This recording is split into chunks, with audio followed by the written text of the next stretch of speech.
Hey guys, Dr. Alex here, and today we're in the bedroom. We're going to be talking about mattresses, pillows, making sure that you get the best possible night's sleep, and making sure that if you're not getting a good night's sleep, that it's not the equipment in the bedroom. So, sleep is by far one of the most common complaints we see in the office. There's a multitude of different reasons why people get poor sleep, but probably one of the easiest controllable factors, other than a pre-bed routine, is making sure that your mattress and your pillow are half decent and that they're not creating any problems in the spine.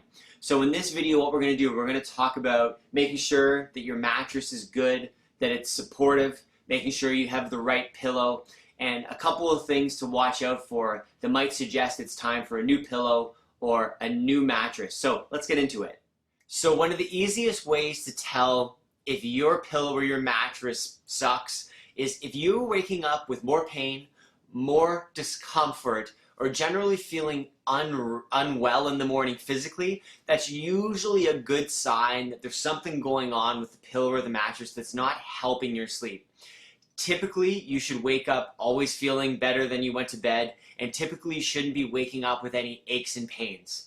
In most cases of musculoskeletal issues, of problems with the spine and nervous system, usually they're much better with rest and should be better after a night's sleep. So if you're waking up in more discomfort than you went to bed, it's probably time to look for a new mattress and or a new pillow. And in terms of looking for a new mattress or a new pillow, every mattress lasts a different amount of time. If you're buying a $20,000 Heston's, you might get 50 years out of it.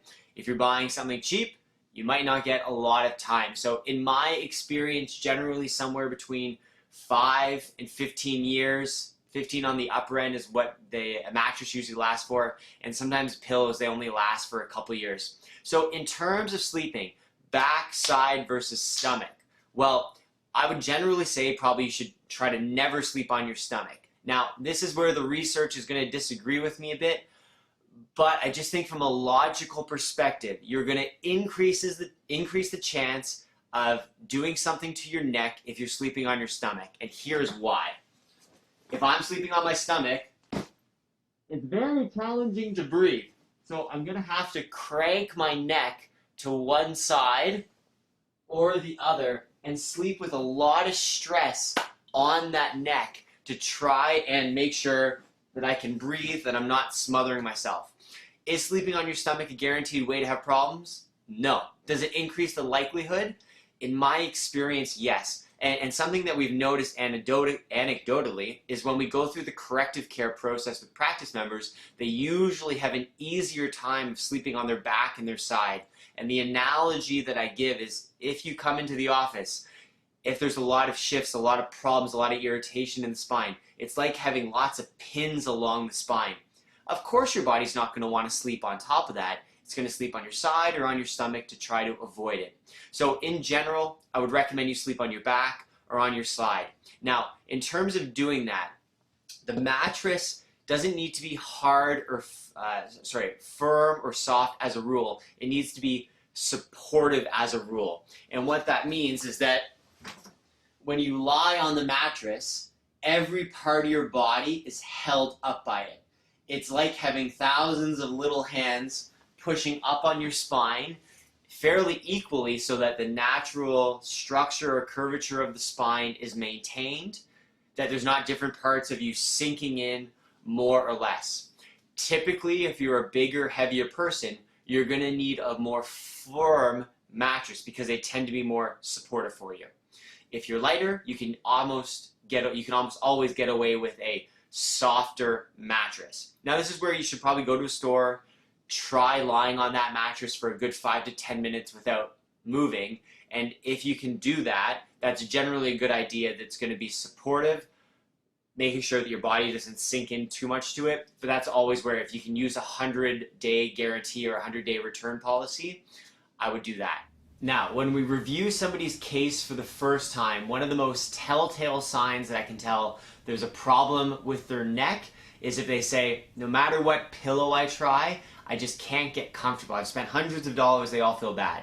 It's probably not the pillow, it's probably the neck. But even in the practice members that we go through the corrective care process, that we make sure their neck is good and healthy afterwards, sometimes they still have trouble finding the right pillow, so that's what we'll talk about next. Now, the pillow, the same idea as the mattress. You want to make sure that it's supportive, that it's filling in all the gaps between the mattress and the body, holding everything up. Now, for me, I like a memory foam pillow. I find that it's nice and supportive and is giving me the support I need. It's going to be different for everybody. I'll make sure I include our pillow buyer's guide so you can use that to find your next pillow. But in general, here's what we want to see. If you're lying on your side, we should generally find that the nose is parallel to the ground. If your pillow is too big, it's going to push the head upwards, and if there's not enough support, you're going to get a gap here in between the neck, and the nose is going to point down. With this nice memory foam pillow, I tend to sleep on my side a lot. I'm really nicely supported, nose is parallel, and I don't have too much pressure or stress on my shoulder. Now, if I'm sleeping on my spine, same idea. The pillow should come right up to the base of the neck. All of the gap in here is supported, and with the memory foam pillow, it's going to conform so that it'll change shape, and I've got no gap back here. Head is nicely supported, and neck is in a good, healthy position. Ideally, we want to make sure that the forehead is fairly parallel to the floor. If you're pushed up too much, that's a problem, and obviously, no pillow, hand comes in here, there's a gap, no support, problem. If you find that your shoulder is sore from sleeping on your side, probably reflects that there's either a problem with the mattress or more likely a problem with your shoulder, and is likely something that needs to be addressed in turn. It probably reflects some sort of core problem with the spine, the nervous system, or potentially the shoulder. So guys, if you have any questions about pillows, mattresses, send them my way. I hope the pillow buyer's guide that I include is useful and helpful. In general, again, I would try to stay off your stomach, move towards your side, or sleeping on your spine just to reduce the chance of creating a core problem with the neck. If you're having trouble with sleeping on your back or your side, if it's painful, probably time to see a professional. Otherwise, as always, guys, hope the video was useful. Hope it helps you get a better sleep, be a little healthier, and I will see you soon.